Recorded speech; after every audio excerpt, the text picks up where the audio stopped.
పవిత్రమైనటువంటి university vice chancellor ఛాంబర్స్లోకి వెళ్ళి నా కొడక నిన్ను నా కొడుకు కాపాడుతాడో చూస్తాం, రాజీనామా చెయ్యి అని చెప్పి పేపర్లు ఎదురుగా పెట్టి రాజీనామాలు చేయించారు. నేను ఆ వీడియోస్ నేను మీకు చూపిస్తాను. ఇంతకంటే ఇంకా ఏ విధమైనటువంటి ఆధారాలు కావాలా?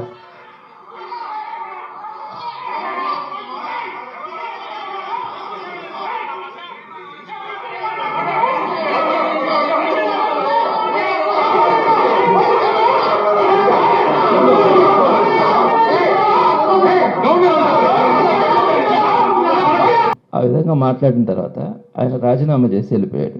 నెక్స్ట్ ఇంకొక వైస్ ఛాన్సలర్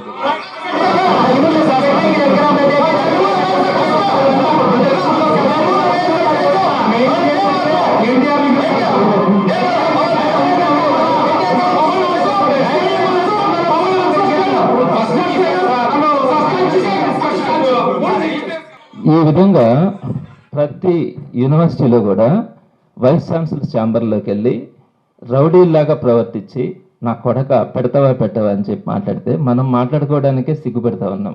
అలాంటి భాషను మాట్లాడినప్పుడు వాళ్ళు స్పాట్లో రిజైన్ చేసి జూన్ 26, 27, 28 తేదీల్లో వాళ్ళు రాజీనామాలు చేసి వెళ్ళిపోయినారు.